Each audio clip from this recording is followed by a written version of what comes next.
Hey everyone, so this week I'm going to do something a little different. I had promised everyone I would tell the story of Josie Langmaid's murder, the young woman who died in Pembroke, New Hampshire in 1875. The twist on this murder story is that in the end, it involved the clairvoyant who had actually helped authorities solve the murder, even though it was somewhat indirectly. So I'm going to tell this story today, and as I'm telling it, I will show you pictures and newspaper clippings and other things based from the research that we did on this. This research was very cool because when my daughter was younger, she was getting into videography, and she came to Pembroke, New Hampshire with me on probably one of the first in the field investigations we had ever done. And she loved doing it. Of course, I love doing it too. So this research and this story came from that investigation. And here we go. In the early morning hours of October 4th, 1875, a 17-year-old girl by the name of Josie Langmaid was cutting across the forest between her home and Pembroke Academy, hoping to make it to school without being too late. Her brother had already left for school before her, a situation that, if it had played out differently, potentially could have changed Josie's fate that morning. As she approached the carriage road near the school at the edge of the forest, Josie thought that she saw a shadow dart through the forest to her left. Startled, she glanced in that direction but could see no further movement. Thinking that it must have been an animal, Josie hurried ahead toward the carriage house, panic slowly rising in her chest. Something felt wrong. Before she realized what was happening, Josie felt one hand cover her mouth and a large flannel-covered arm wrap around her small waist. In moments, she was staring up at the trees as the dark stranger, wearing an odd mask over his face, dragged her deeper into the dark forest at the edge of the Giles family swamp. There, hidden from view by a deep thicket of weeds and trees, young Josie was strangled and mutilated. Josie's murder was the worst tragedy to ever strike the small, sleepy colonial village of Pembroke, New Hampshire.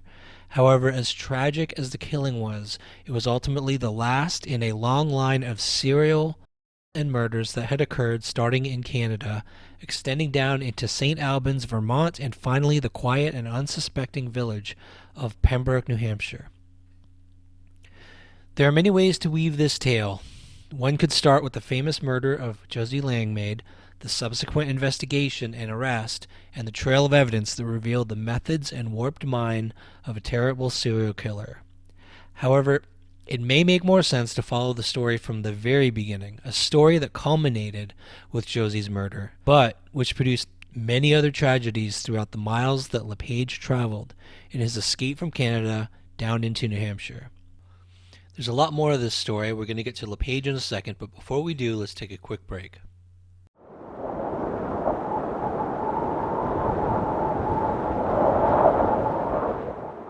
Data brokers sell your information to scammers, spammers, and anyone else who may want to target you. Your full name, email, home address, health records, your relatives, it's all out there. That's why I've been using Aura, the sponsor of today's video. Aura shows me which data brokers are selling my information and automatically submits opt-out requests for me.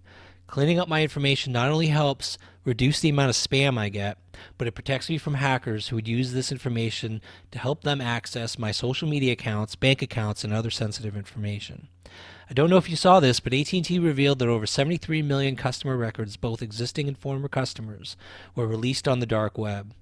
They recommend those affected use strong passwords, monitor account activity, and consider credit freezes or fraud alerts from credit bureaus. Well, Aura does this all for me, and best of all, I don't have to download several different apps just because a company couldn't keep my data secure. If my info is compromised in the AT&T data breach or by haters on social media trying to hack my identity, I wouldn't worry, because Aura is always on, always doing the hard work of keeping me safe. I value my privacy and I value all of yours. Protect yourself from attackers by going to aura.com/RyanFindsTruth to start your 2-week free trial. Also linked below in the description. That's aura.com/RyanFindsTruth.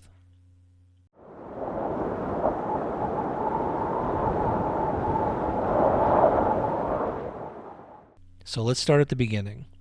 One of the best accounts of Joseph's history comes from the book Cold North Killers, Canadian Serial Murder by Lee Mellor. In this book, Lee offers an outline of Joseph's life, which offers researchers plenty of leads to dig further into the trail of terror left behind by Joseph.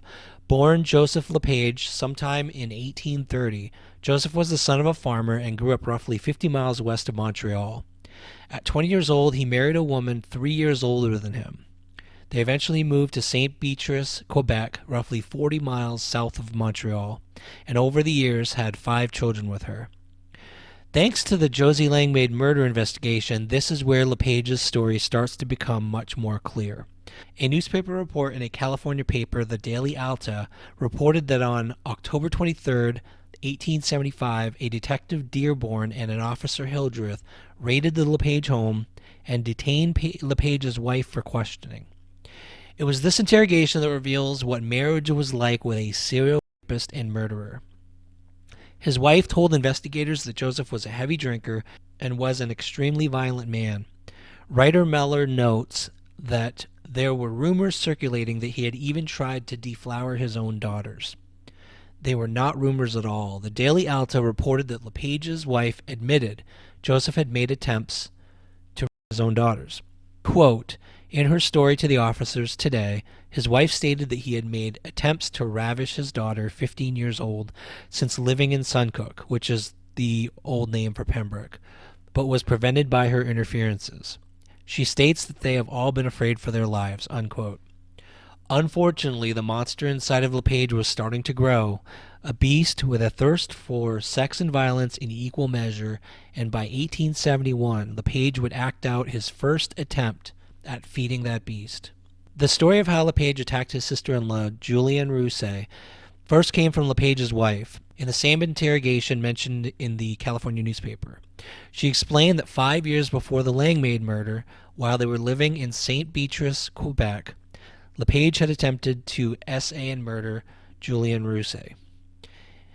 Quote, and about 5 years ago, her sister, 22 years old, went out one afternoon about 5 o'clock to get the cows. As she was putting up the bars to the pasture, she was seized by a man who wore a black mask with eye holes in it. During the struggle that ensued, she pulled off the mask and discovered that it was Joseph LaPage. She was knocked down, severely beaten, ravished, and left for dead. Immediately after this attack, a local policeman managed to capture LaPage. However, LaPage fought the officer, and while the officer attempted to tie his legs, LaPage managed to wrestle free. He escaped into the forest, and as the newspaper account goes, he would sneak into his barn to sleep at night. To escape from the pursuit of the law, LaPage forced his family to move south, leaving Canada and settling outside the reach of Canadian law enforcement. The town LaPage chose to settle into was St. Albans, Vermont. This would mark the next dot on LaPage's evil trail of serial and escalation in violence and his first murder victim. Before LaPage would commit the ultimate crime, he spent 2 years developing his lust for blood and violence. While the family lived in St. Albans, Vermont, LaPage would frequently travel back to St. Beatrice simply to continue terrorizing the town. According to author Lee Mellor, in 1872, LaPage burned down buildings, seemingly in revenge for his arrest, ambushed and bludgeoned a pretty young bachelorette, causing lasting injury, and attempted to lure young teenage girls into the woods. Numerous girls reported seeing him. Unfortunately, during the summer of 1874, a young school teacher, 20-year-old Marietta Ball, had the terrible misfortune of catching the eye of this serial rapist from Canada. With a new target in his sights, LaPage stopped visiting his old town. The beast inside LaPage began plotting its next feast, and it would be LaPage's first actual murder. Marietta had rented a room with the Abel family, and every day she would walk south from the schoolhouse to their home. However, every Friday she would instead walk to the very end of that desolate road to stay with the Page family, where the road intersected with Route 36. According to newspaper accounts, one girl later told investigators that LaPage had asked her about Marietta's Friday route.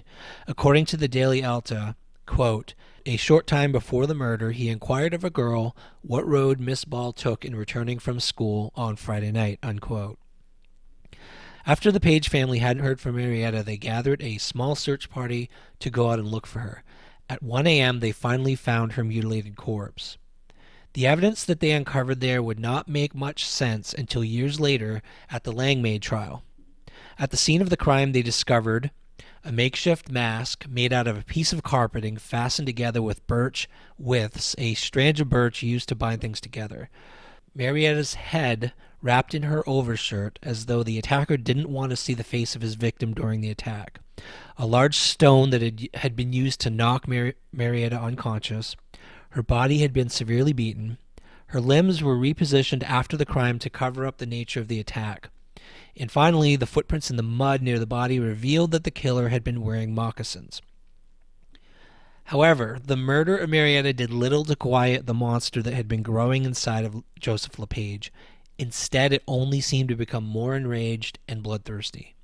LaPage was no longer only a serial rapist, he had also become a murderer. Just after the murder of Marietta, newspaper accounts say that LaPage traveled 50 miles to attack another woman. Only this time, not only would the attack fail, but he would also foolishly provide yet another in a long line of clues that investigators would eventually use to put together the puzzle of LaPage's bloody trail of crime. Quote, LaPage went 50 miles away to the house of a female cousin, and that he outraged her and fled with a horse. It is known that the murderer of the ball girl wore moccasins at the time of the crime, and it is also known that LaPage wore them on that day. Unquote. Following his pattern of escaping the area of his crimes in order to avoid capture, LaPage left the St. Albans area and settled in the village of Suncook. His route back and forth to where he was working with a woodcutting crew would take him along Academy Road. Unfortunately, this route took him directly into the path of an unsuspecting Pembroke Academy student named Josie Langmaid. In the face of such a vile and evil monster, poor 17-year-old Josie didn't stand a chance. Once he spotted his prey, LaPage slipped into the forest, donned his makeshift mask that he carried with him just for this occasion, and went about putting his plans into action. The young student was taken by surprise, dragged back into the woods about several hundred feet from the road, bludgeoned, decapitated, and essayed. It was by far the most gruesome and violent attack LaPage had ever committed in his life. It would also be his last. Josie was the daughter of James and Mary Ann Langmaid. After they discovered that Josie had never showed up for school, her parents mounted a search party, and at 9 p.m. that evening they discovered Josie's mutilated body just under 100 feet from the carriage road, not far from the academy. Her head was missing. Today there's a monument marking the location near the road where, if you walk 100 feet in a line perpendicular to the road, you'll find a granite marker identifying the spot where the body was found. During our local investigation of the site where the murder happened, we captured this picture of the monument. It was set back a small distance from the road. The base of the monument is covered with moss, but the stone monument itself remains in excellent condition. One side of the monument are the words, "Death lies on her, like an untimely frost, upon the sweetest flower of all the field." On the reverse side of the monument reads, "Body found 90 feet north at Stone Hub. Head found 82 rods north at Stone Hub." It's a morbid testament to the tragedy, an event that rocked the entire community to its core. People for miles around heard the news of Josie's death, and many were calling for instant justice. The local law enforcement was under tremendous pressure to identify and prosecute the monster who had committed such a horrible crime. In the morning, the search party resumed their search to try and locate the rest of Josie's body. Only half a mile from where her body was found, they found Josie's head wrapped inside of her blue cape. It was clear from the deep indentation on her cheek that the murder had been particularly brutal. The killer had dug his boot heel into her cheek as he cut off her head. Overwhelmed with the magnitude of the crime, local police called in a detective from Boston to work on the case. Immediately after the discovery, a number of individuals were suspected, and a couple were actually arrested for the crime. But no evidence confirmed any of those men were guilty of the crime. Upon hearing about the nature of the crime and elements which closely matched the murder of Marietta Ball, officials from St. Albans reached out to the detective to inform him that a man named Joseph LaPage was currently their prime suspect for that crime. However, at the time, they didn't have enough evidence to arrest him. The authorities discovered that Joseph LaPage had been living with his wife and 5 children in Suncook Village for some time and worked as a woodcutter in the local area.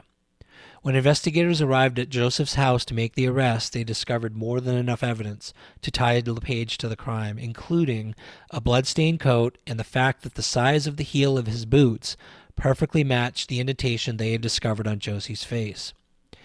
At LaPage's trial, all of his past crimes finally came back to haunt him. Numerous witnesses claimed to have seen LaPage on Academy Road near the time of the murder, but the most damning testimony came from LaPage's sister-in-law, Julianne Rousset, who told the court in great detail how LaPage had attacked her with a club and essayed her in a cow pasture. Thankfully, Rousset was one of LaPage's few surviving victims who could clearly identify him as an extremely violent criminal. However, because Rousset's attack was not relevant to the crime at hand, LaPage won a new trial, but his final attempt to escape the law failed. He was convicted by a jury a second time and found guilty of first-degree murder. He was sentenced to death by hanging. Merely hours before his execution, LaPage finally confessed to both murders, that of Josie Langmaid and Marietta Ball. Writer Lee Meller detailed the circumstances of this confession in great detail in his book. Meller writes, quote, "Then, at 9 o'clock, LaPage was returned to his cell where he was joined by his 2 spiritual advisors, the Reverends J.E. Berry of Concord and J.B. Millett of Nashua. The men prayed for LaPage's soul, each probably suspecting it was damned to the inferno. After finishing his supper, he called for the warden. When the man arrived, LaPage became hysterical, throwing himself pitifully at his feet. Amidst a torrent of garbled tears and broken English, he confessed to the murders of Josie Langmaid and Marietta Ball, even drawing maps of the crime scenes." Unquote. The clincher proving his guilt beyond all doubt was this. Newspaper accounts at the time revealed that LaPage even told the warden exactly where he had hidden Josie Langmaid's wallet and ring. When investigators later went out to search that location for those items, they found them exactly where LaPage claimed they were. A local newspaper we discovered in microfiche at a local Pembroke library recounts the chilling details LaPage shared with the warden. He told the warden, quote, "The girl had been dead 12 or 15 minutes before I cut off her head with a knife, and I washed the knife in about 5 minutes and dried it by sticking it into the ground. I rubbed the blood off my coat and got it clean." Unquote. Since LaPage only knew broken English, it's clear that the actual transcript of the final confession must have been translated and written by someone else. Still, the confession rings true given the evidence and the circumstances of both murders. LaPage continued, quote, "I broke the stick by striking it on the ground after the girl was dead, and did not break it when I struck her. I did not stamp on her head or face, but simply turned her head with my foot when cutting off her head. Tell Mr. Langmaid he will find the wallet, ring, etc., where noted on the map indicated by me. The testimony of the detectives from Boston was all true." Unquote. Finally, on March 15th, 1878, at 11:04 a.m., Joseph LaPage was accompanied into the execution chamber by his spiritual counsel, the same men who had convinced him to relieve his tortured soul by providing a full and honest confession. The warden read out the execution order, and LaPage was finally hung. Josie's body was laid to rest in the family cemetery in town, where you'll find her small tombstone even today. You'll also find the tombstone for her brother, who died from illness only months after Josie was murdered. Some say his guilt for not walking with her to school that day contributed to his physical ailments. While our investigation did not uncover any alternative theory in this case, in fact, it only solidified the fact of Joseph LaPage's guilt, there was one shocking discovery that may raise some eyebrows. As we scoured through the newspaper archives in the microfiche room at the local library in Pembroke, one small snippet from Joseph LaPage's confession stood out. Back during the investigation of Marietta Ball's murder, investigators, so desperate for breaking the case, which was growing cold by the day, resorted to bringing in the assistance of a local female clairvoyant reported only as Sleeping Lucy. Lucy provided authorities with a very specific description of the murderer, including where he lived and details about his family. She even provided information about how he followed Marietta down a particular road before killing her. It was actually Lucy's description that led investigators to locate and interrogate the man. The man in the newspaper article was unnamed. However, as we were scanning the 1875 newspaper article detailing LaPage's confession, we were stunned to discover that LaPage himself had been shocked by the accuracy of the clairvoyant's vision. He told investigators, quote, "In regard to the ball girl murder, the clairvoyant from Bennington told it just as it was, exactly. Told my road, my house, the number of my children. The house was a big black one, and she told about the small houses too. I put her address under the log. The man who swore to seeing me every hour was a good man and did not lie. He did not know anything about me." Unquote. Who was Sleeping Lucy from Bennington? Whoever she was, she may have ultimately saved New Hampshire from a continued string of serial murders in the years after Josie's murder. If it weren't for Lucy's vision, investigators never would have questioned LaPage in the Ball case. Had they never questioned LaPage, they never would have thought to contact the Boston detective investigating Josie's murder and provide information about LaPage and his interrogation in the Ball case. Had they never contacted the Boston detective, LaPage may very well have gotten away with Josie's murder. He might have gone on to essay and murder countless other victims throughout the late 1800s. In other words, it was the vision of a clairvoyant named Sleeping Lucy that finally brought LaPage's escalating violent rampage to an abrupt end. And that is the enduring mystery at the end of this sordid and gruesome tale.